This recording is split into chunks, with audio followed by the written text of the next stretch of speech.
You're welcome. Thank you for doing that. It is 6 o'clock and the council meeting is called to order. And if you will stand, I will lead us in the invocation.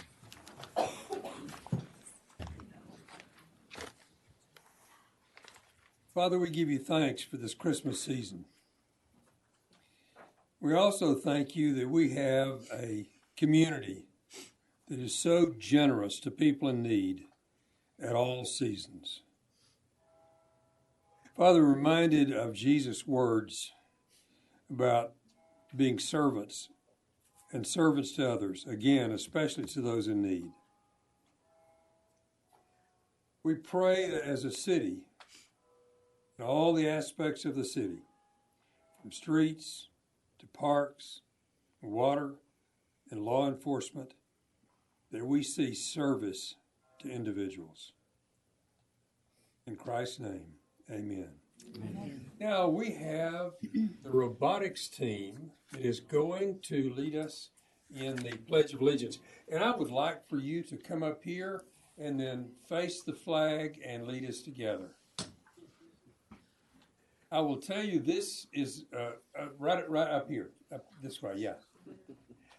This is an example of robotics teams from our community, and we have a number. And I've already seen some of the projects they're working on, and they are very exciting projects.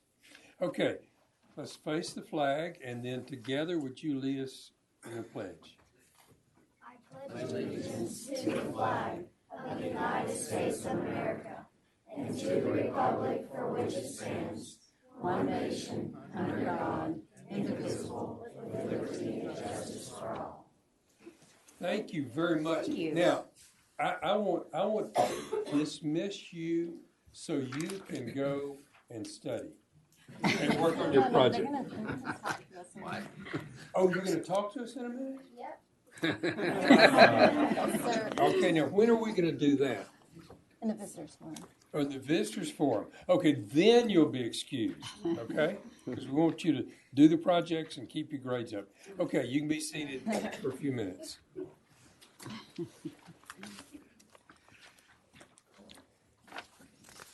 We mentioned that everyone that is going to speak to an issue, including Citizens Forum, if you will please sign up to do that with the city secretary. Also, I want to remind everyone that you must be recognized before speaking. All right, announcements of community interest. Mr. Cunhas. John Brown, you have new ordinance on River Hill. Which item is that? Multiple axles. Which item is that? It's not on the agenda. It's not on the agenda? You want to speak in the visitors forum? If you'll speak in the visitors forum, you got 4 minutes? Yeah, that's fine. Okay, all right. Okay. All right, thank you, and welcome to everybody tonight. We're certainly happy to have the robotics group. Look forward to your presentation. We are winding down the year, so we have very few announcements tonight, but the library is one of them. The library hosted Santa last week, and this week the holiday theme continues with Decorate a Gingerbread House. It's going to be this Saturday the 14th. There's 2 sessions, 12:30 to 1:30 and 2:30 to 3:30. This is a free event. It's open to everybody. It's a lot of fun. So if you're interested, you need to call the library. I think the last day to register is Friday.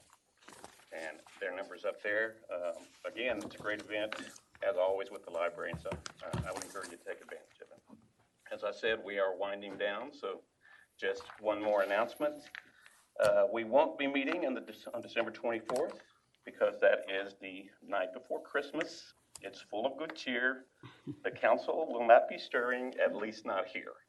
So we want to say Merry Christmas and Happy New Year to everybody, and hope everybody has a great and safe holiday. And that's it. All right, council members, any announcements of community interest?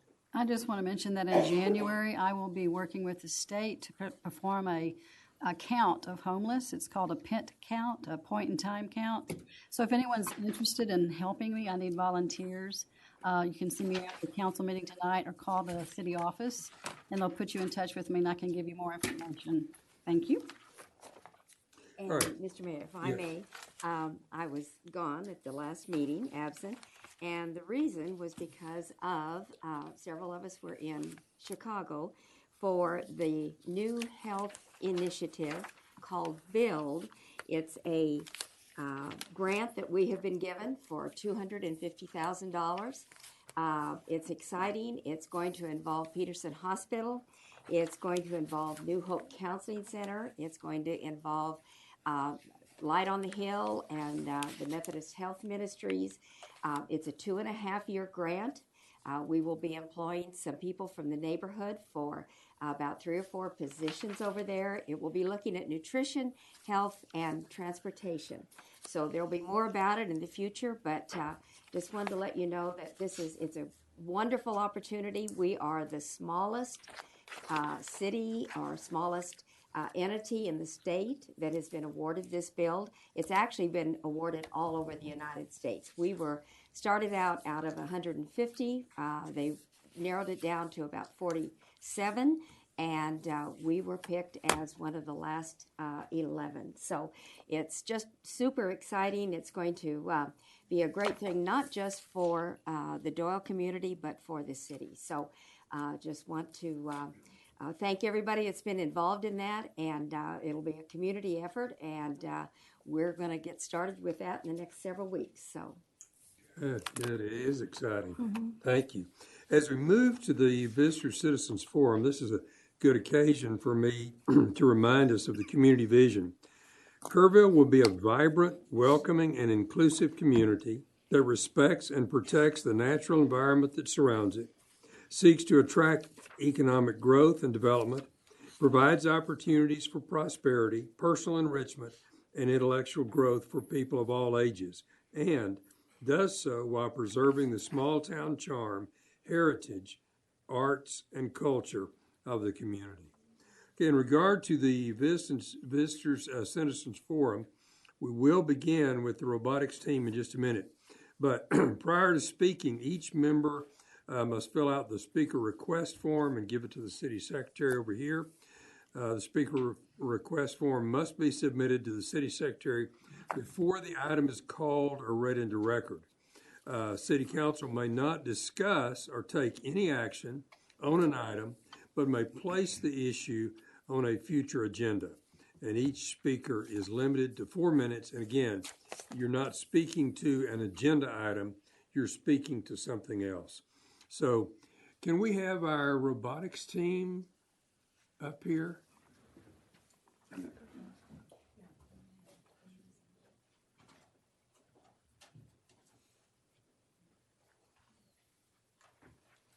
Okay, I'm not trying to get out on the act, but I would, Here, I'll put this. Thank you. Thank you much. Thank you. now, did you say which school you're from? Tally Elementary, okay. All right, and you're going to speak for the group? Okay, both of you, We are okay. both going. All right, go ahead. Where's the microphone? Is this? It's in Okay. the Yeah, ceiling. there is a microphone there. You speak up, it's in the ceiling. Thank you for allowing us to come before the Kerrville City Council to share our request with you. We are the Tally Bot Pathmakers, First Lego League robotic team. We are 5th graders from Tally Elementary. Our theme this year for our competition is City Shapers. This is our team: Donna Cisneros, Reed Clarkson, Caleb Elliston, Aiden Puchek, Alexis Rogers, Denton Taylor, Haley Van Nostrand, Brooke Wilson, and Lillian Smudio. Our organization, First Lego League, provides students the opportunity to immerse themselves in real-world science and technology challenges.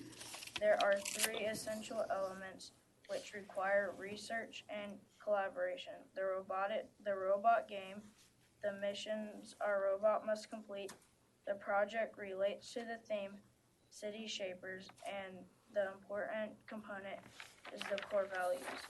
Our core values are discovery, explore skills and ideas, innovation, use creativity and persistence to solve problems, impact, apply what we learn to improve our world, respect, inclusion, respect each other and embrace our differences, teamwork, we are stronger when we work together, and fun, we enjoy and celebrate what we do. Our request to you is to consider adding bike space to the new sidewalk that is being built on the new Olympic Trail Road. It would be a shared path. Our team feels that this will assist the most with mostly safety but also connectivity, add to a healthy lifestyle, and provide an alternate to driving short distances in our town.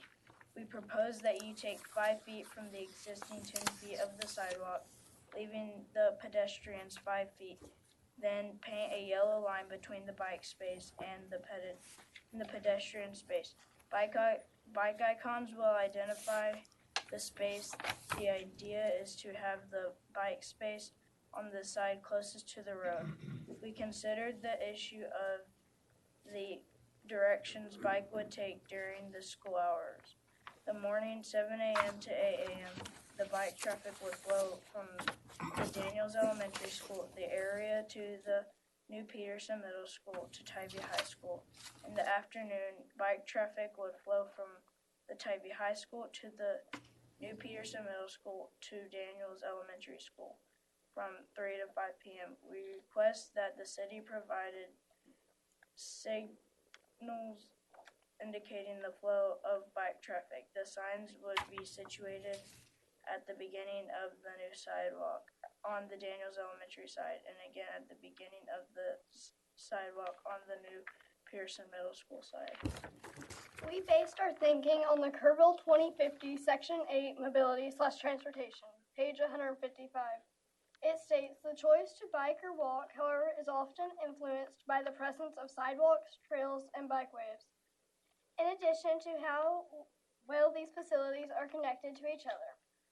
Gaps in the bicycle path and pedestrian network can create longer or unsafe routes and encourage travelers to use cars for short trips.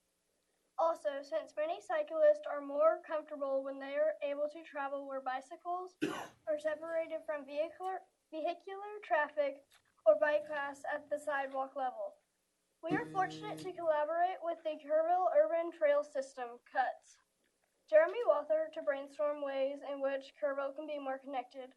We attended a presentation by Mayor Blackburn to inspire our thinking, as well as meeting with an architect, Brad Flink, to help us understand more about design. We thank all these people for their insight, knowledge, and are grateful to Kerrville City Council for considering our idea.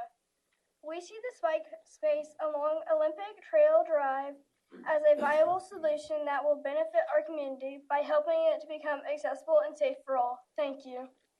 All right. Thank you very much. You have really gone us some work on that. All right, and all the council have a copy of your information. Would you give a copy of the information to this reporter right here and this reporter right here? Okay?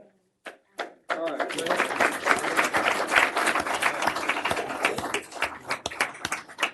Okay, wait. If you will look toward Mr. Cunhas, and if you'll come up here with the group, he wants to get a group picture. Oh, can I get the teacher to come up as well? It's a great idea. You're in that gap. Let's bring you over in this gap right here. That's What about the school principal? Can we get her to come up too?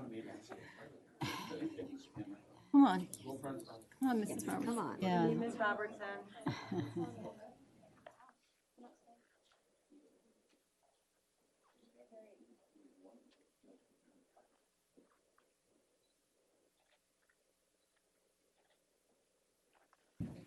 All right.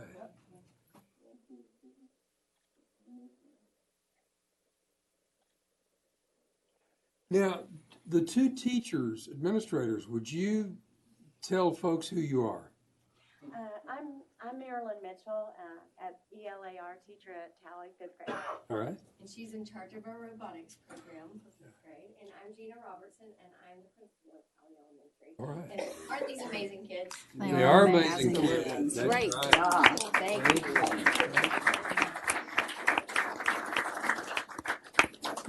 I don't know about the speech. Yes. Yes. Speech and pamphlet. Okay, before y'all take off. Thank you.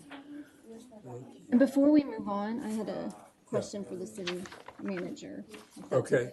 Before we move on, Quick. Now, I wanted to, ask, and I knew that the team was going to be coming because I have a son on the team and he got a piece of paper that said he was coming. And I also know that we can't address the team. However, my question, logistically speaking, is with a request like this, I remember in the past we've been able to say that we'd like to look at this as a future agenda item. I know we did that with the Frisbee golf. I remember when they came. So I don't know if this is the right time or we're supposed to wait to the end of the meeting, but if you'll direct me in that, either way, since the kids will be leaving, I'd just like to make it clear that I think that this deserves some further consideration and being brought back on the agenda. Yes, ma'am. If I could just get a copy of what was provided to you all from any one of you, then we will look at that and then we'll bring it back. okay, good. Thank you. I'll get another one. Oh, great. Ms. McLennan, speakers in the city forum? Yes, sir. There's 3 signed up. Peggy McKay.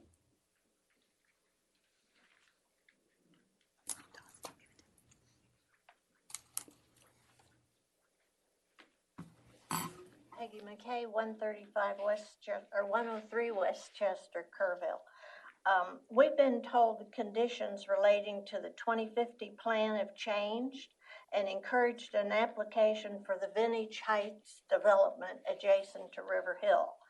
Per the 2050 plan, new development had some criteria.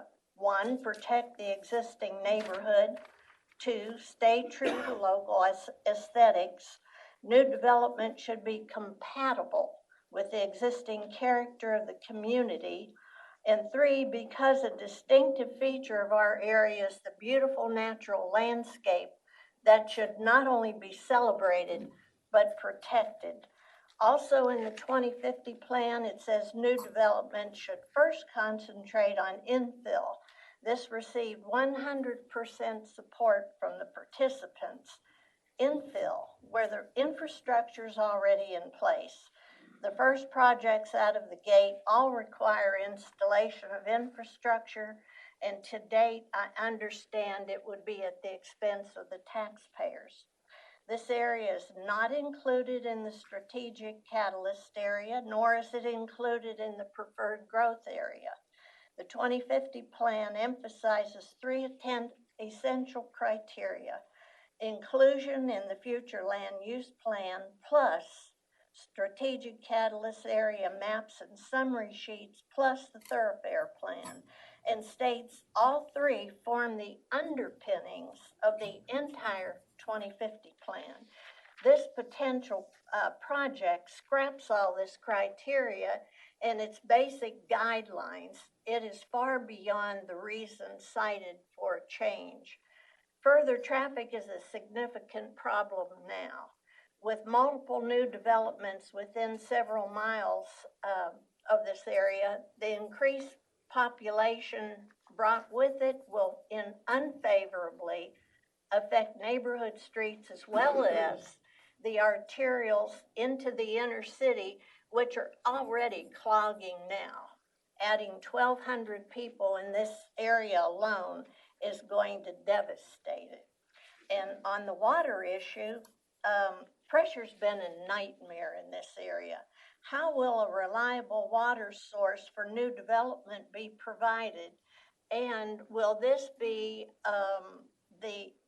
require the implementation of phase 2 of the reuse water to treat effluent water for drinking water? This potential change to zoning and the elements of the 2050 plan seems to concentrate primarily on the needs and wants of an out-of-town developer. and does little to nothing for the existing neighbors. Thank you. Thank you. John Brown.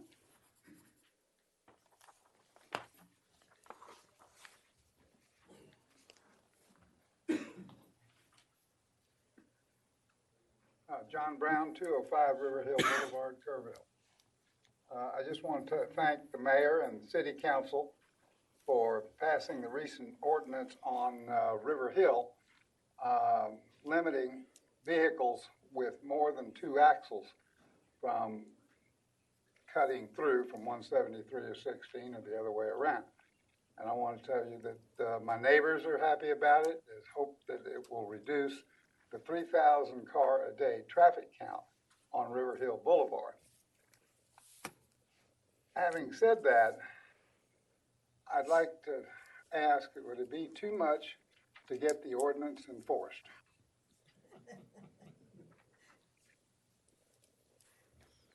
That's, at $200 a pop for a ticket, you can go a long way in reducing that debt for the standoff at the River, whatever it is, theater.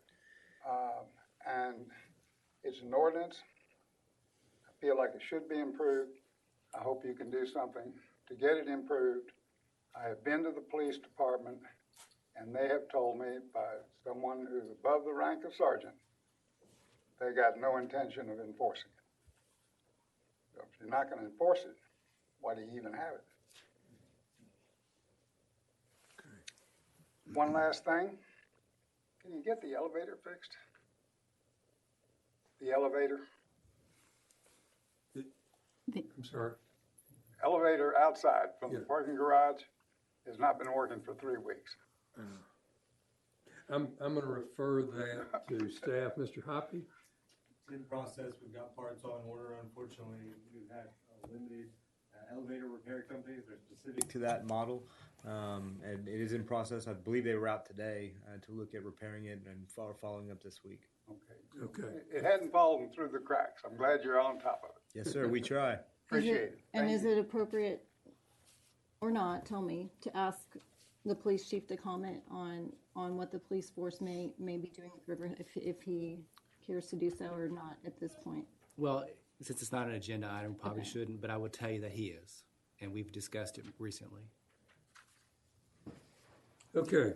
Jack Pratt. All right.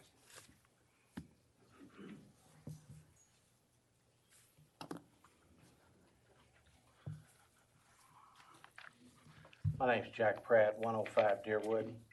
Thank you very much for this opportunity to speak to you. We could have the slide thrown up, please. We're going to be talking about sex offenders. The state of Texas has general guidelines and administration for the sex offenders that are registered in our cities. It dictates general guidelines on when and how sex offenders must register their residency. It requires that sex offenders register with Department Public Safety to the Department of Public Safety. Next slide. A sex offender is defined as a person convicted of a crime involving sex, including rape, molestation, and production or distribution of child pornography. It includes a conviction of online solicitation of a minor. The importance of safety. I guess I can do this with my, I can figure this out.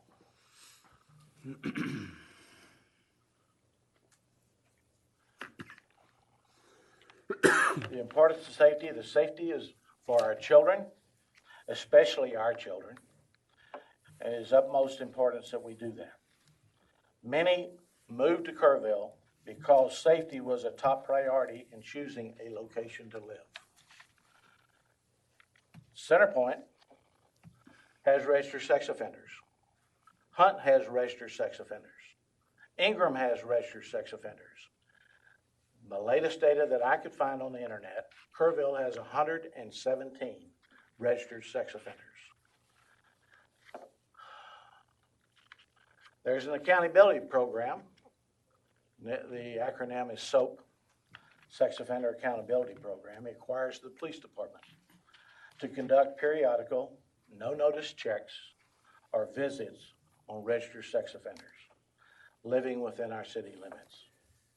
Hopefully, that's done at least quarterly, where the state law only requires annual checks. I'm not sure, but last I checked, we were only doing it annually. And, you know, sex offenders have to register so they're on probation. They don't call it probation. But when somebody is on probation, they're checked on quite often, not once a year. So we need to make sure that we have a more accurate input as to what they're doing and where they're living. Housing is a business. There isn't just nonprofit entities reaching out to help inmates adjust to society. A landlord can get their real estate certified on a halfway house or house farmer inmates on their way to reintegration into society. Many of the more recently released inmates have sex offender registration requirements. There needs to be a buffer zone. It's prohibited zone or a buffer zone. The prohibited zones are where sex offenders aren't allowed to gather or live. Over 60 cities in Texas have established buffer zones between where registered sex offenders can reside and in places where children gather. In many cities, these are also called child safety places, and loitering within 300 feet of those public places. That's the state law. My recommendation: adopt an ordinance keeping sex offenders and or predators away from locations where children congregate, such as public and private schools, stadiums, homeowners association parks, playgrounds. I'd like to have my time extended. Yes. Homeowners association parks, playgrounds, daycare facilities, public parks, and movie theaters.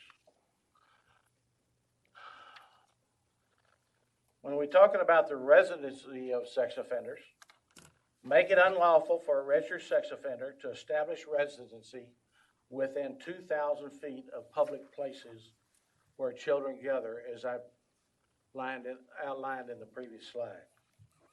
I recommend the 2,000 feet distance because it provides a greater degree of a buffer zone for greater safety.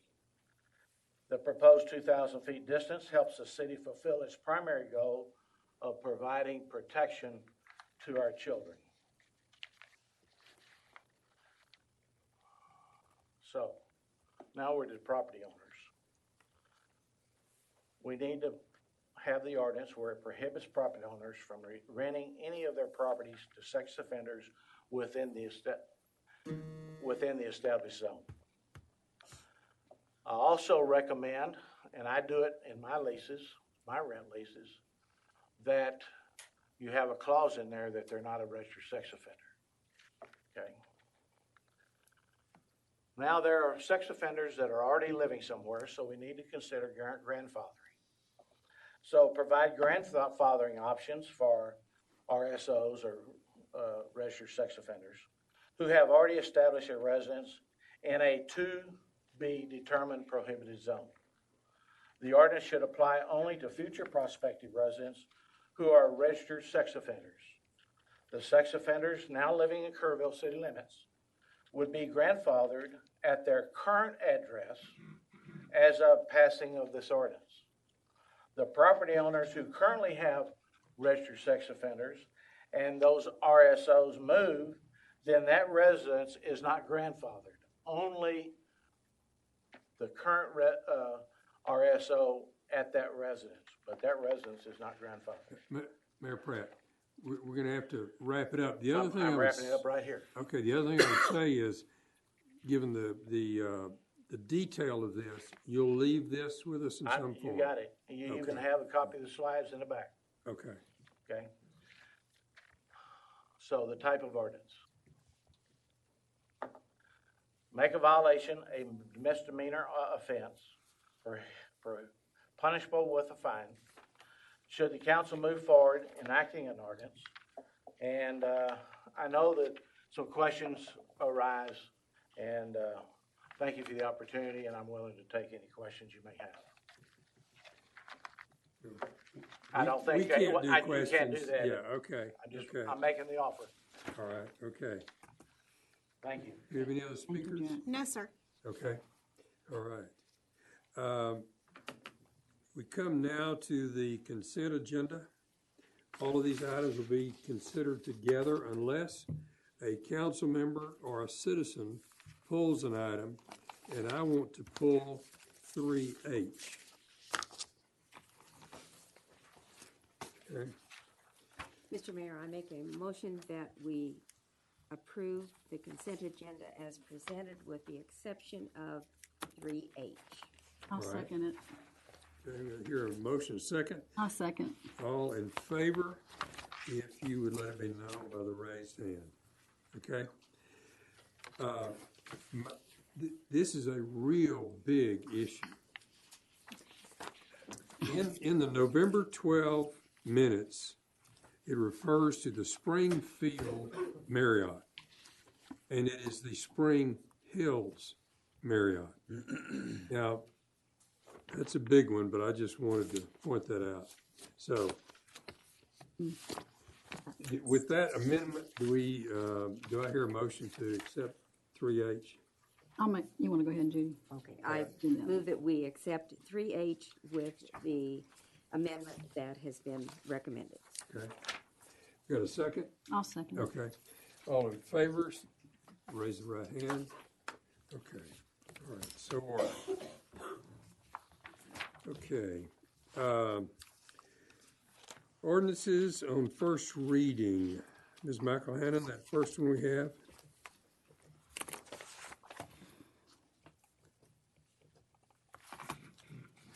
Ordinance number 2020-01, an ordinance declaring the adoption of amendments to the City of Kerrville, Texas charter in accordance with the adoption of Propositions A through O and Q at the special elections held on November 5th, 2019, adopting the charter as amended, providing a cumulative clause, containing a savings and severability clause, providing an effective date, and providing other matters related to the subject.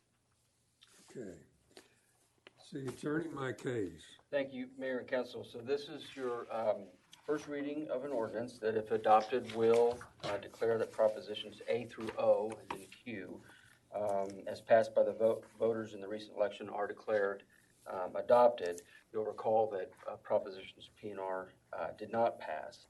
The recitals, if you look through the ordinance, those kind of lay out the process and specify now the required actions that the ordinance is basically asking you all to take. Recall that the ordinance was first adopted in 1942. It's been amended now 9 times. And then current charter section 14.07, which will be renumbered, requires a review every 5 years, which you've just gone through by appointment of a charter review commission. And they issued a report. You all looked at it. You mostly captured their recommendations, and then set that before the voters. And so then at the special election, voters approved, again by majority vote, Propositions A through O, but failed to do so with Propositions P and R. You've previously canvassed the votes, so that was part of the earlier process, and so now you have this ordinance before you that really complies with state law, because pursuant to state law, you all basically have to declare the amendments and then issue an order, which is what the ordinance will do. Following second reading and assumed passage, the city secretary will send it to the Secretary of State, and then we'll start to get it published both on the website and in our code books, and et cetera, et cetera. So that's what we're here to do tonight. I'm asking you all to do. I recommend that you all adopt this on first reading. Second reading will be January 14th. All right, okay. Do we have any speakers signed up? No, sir. Okay. While you're there, Ms. Hayes, I want to ask you something. I had somebody ask me this the other day, and I explained it as best I could, but I didn't have the legalese. In so many of our ordinances, it says providing a cumulative clause containing a savings and severability clause. As an attorney, how would you explain that? So we're gonna peel back the curtain a little bit. Yeah. Basically, all that means is if the ordinance is challenged in any aspect, and maybe one section is deemed to be unlawful, it doesn't ruin the entire ordinance. It kind of keeps the rest of the ordinance in play. It's a standard provision. You'll probably have seen it in most, if not all, of your ordinances. It gives me great comfort. Okay, good. Thank you. Okay, ordinance number 2020-02. I move. Wait, we need to move on that one. I think we're ready. Oh, yeah. Aren't we ready for a Sorry. motion? Yeah. Okay. Ready for a motion on that item. I move that we approve ordinance number 2020-01 on first reading. All right. Do we have a second? I'll second it. Okay. Any further discussion? I just want to make one note. This is, to me, an example of democracy. We have a committee that reviews the charter. These are committee of citizens, reviews the charter. They bring recommendations to the city council. We adopted all of them but one. Then they go to the vote of the citizens, and two were turned down. And we abide by that and move on. Now, the one that was turned down by us would have been a raise for council members. We're paid $50 a month, and the Charter Review Committee wanted to raise that, and we turned it down. So anyway, all right, all in favor of that ordinance, if you'll let it be known by the raised hand. Okay, thank you. Excuse me for getting ahead of things to the next item. Okay, number 2020-02. Ordinance number 2020-02, an ordinance amending Chapter 2, Administration, Article 4, Boards and Commissions, Section 2-91, Senior Services Advisory Committee of the Code of Ordinances of the City of Kerrville, Texas, by amending subsections A1 and A2 to decrease the membership of this committee to 14 members, containing a cumulative clause, containing a savings and severability clause, and providing other matters relating to the subject. All right. Do we have any speakers to this one? No, sir. Okay. Ms. Meisner. Good evening. This item was placed on the agenda at the direction of the City Council. With a few resignations and several absences each month, there have been several times that the Senior Services Advisory Committee meeting had to be canceled due to a lack of a quorum. There are currently 16 members, with a quorum being nine members, and staff is requesting that the membership be reduced to 14 members so that the quorum is 8. Each member will continue to serve 2-year terms with staggering expiration dates. All right. Since there are no speakers, council, questions? No, I'll make a motion that we approve ordinance number 2020-02. Okay, you want a second? I will second that. And we have a second from Ms. Clarkson. Okay, all in favor of this ordinance, raise your hand. Okay, and it passes unanimously. Thank you. Thank you. Okay, next item related to Comanche Trace. Fourth Amendment to Development Agreement by and between Comanche Trace Ranch and Golf Club, LLLP, a Colorado Limited Liability Limited Partnership, in the City of Kerrville, Texas, for Comanche Trace Ranch and Golf Club. All right. Mr. Hoppy. Mayor and Council, we are in the process, as you recall, we asked for an extension some months ago, about January timeframe, to continue the negotiations with Comanche Trace to look at the various points within that nearly 20-year-old development agreement that we needed to revise and update on a number of fronts. One being an updated concept plan. There are parcels of property that have been added on since that development agreement was first created in the 1999 timeframe. Update an annexation plan to further bring in parcels of that property across the entirety of that property, including those new sections, in addition to the applicability of our now more updated development standards and development codes. So we are working through those negotiations and are active in those conversations. We'd like an additional 4 months so we can finalize those and bring those back to you for hopefully approval. Okay, all right. Do we have any speakers? No, sir. All right. So this extends this through April. Yes, sir. Okay, all right. And that should be enough time to get everything put together. We're hoping so. Okay, all right. We have a motion in this regard. I'll make a motion that we authorize the execution of the development agreement, Fourth Amendment. Okay. I second. Okay. All in favor, if you would raise your hand. All right, thank you. It passes unanimously. All right, let's look at professional services agreement. Professional services agreement with Hewitt Engineering, Inc. for the Lois Street and Take It Easy RV drainage project in the amount of $176,800. And there is no speaker signed up. I'm sorry, there's no. There are no speakers signed up. Okay. Good evening, Mayor, Council. What we have before you is something that was discussed in the comp plan planning, but also on a staff level for many years. Part of the action items was to develop a long-range stormwater plan. Historically, it's just been conveyed through the streets. We've been through several workshops identifying criteria, critical areas within these and ranking them. This will take care of the two highest ranking projects that we have, Take It Easy, RV, and Lois Street drainage areas. With L&V stormwater plan adoption upcoming, we had the bond issuance back in August for 2 of the $8 million allocated for drainage. This is going to take care of those two, and what we wanted to do is get with John Hewitt, who's present tonight, but has already done work on this area. Back in 2014, we hired John to look at the Take It Easy side of this. So he's done survey. He's done a preliminary analysis in further detail than what we have with L&V. So staff's recommendation was to just pursuant to his previous development of this plan, re-engage John, come back with the addition of the Lois Street storm drain and get these two projects knocked out. Okay. We have no speakers? No, sir. Okay. Now, will this deal with both Take It Easy in that road through there, street through there, as well as some impact on Lois? Yes, sir. This is going to be the two projects. So north of 27 was considered the Lois Street drainage, and south from 27 to the river was the Take It Easy drainage. The big 18, 20-foot channel is the Take It Easy portion that John has already engaged on.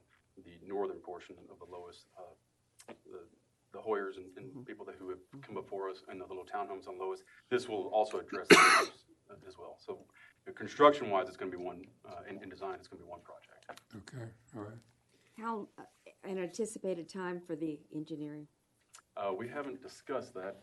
A month? No, I think we're looking at about 6 months by the time we get surveyors engaged. Okay. There is some TxDOT involvement. We don't know if that's going to be financial or not. I do want to mention that because we do, the culverts are a big problem in that area. So there may be financial assistance, but we're not going to hang our hat on that one. That's the question I get asked the most. How long is it going to take? So Yeah, thank you. Yeah, right. Okay, any other questions from the council? All right. Do I hear a motion in this regard? I would like to make a motion that we accept just a Professional second here. services Yes, agreement. thank you. The professional services agreement for with Hewitt Engineering in the amount of $176,800,000. Okay. I'll second it. Okay, we got a motion and a second. All in favor, raise your hands. Okay, thanks. Okay, let's go to the financial update. Ms. Dozier.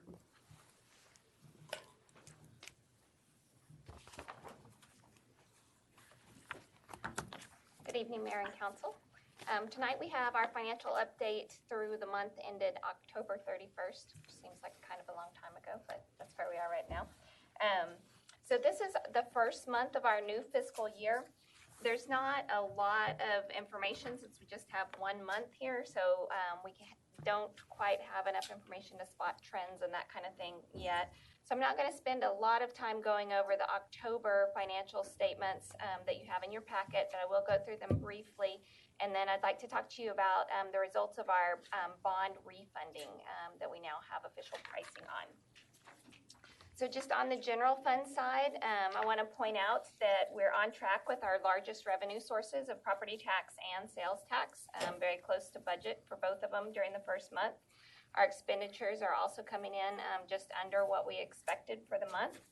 On the water fund side, I'm happy to report that we're significantly better in water revenues compared to the same time last year, which makes sense given the weather that we had last year.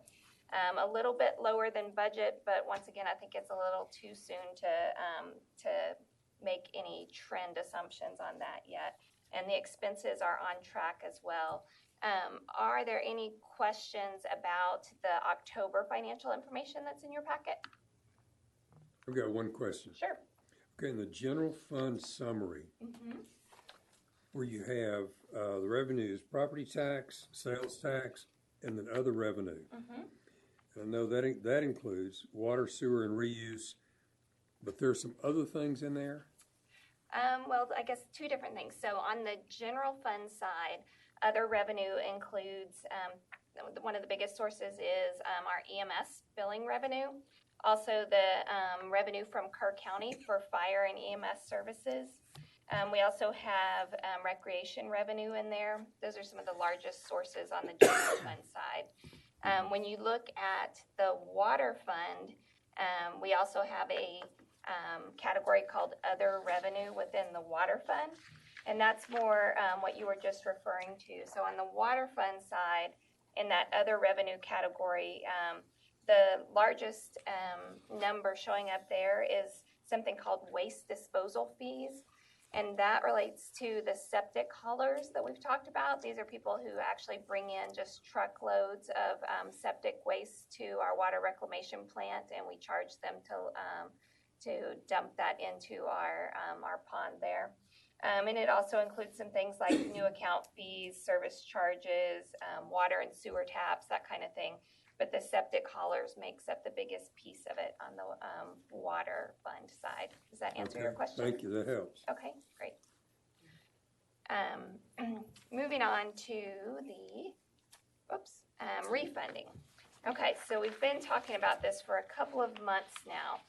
So you'll remember that council approved an ordinance for us to do a bond refunding. And that's basically a refinancing in bond terms. So we have moved forward with that. We are refunding Series 2011A. And the biggest takeaway is that we have our final pricing for this, and the city is going to save $98,000 by doing this refunding. That's right in between the two scenarios that our financial advisor had presented to us. She had given us a range of $74,000 to $111,000, and that's one of those ones that just varies day to day depending on interest rates, kind of like locking in a mortgage. So when we actually did our pricing on December 3rd, we came up with a savings of $98,187.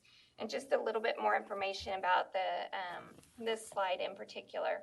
So you'll see that Series 2011A, we originally issued $3.5 million, and that was for River Trail. And then you'll see where it says par amount refunded, $2.4 million. So that $2.4 million, that's what's left for us to pay back of that $3.5 million. So we've been paying on it for a while, but we still have $2.4 million to pay back.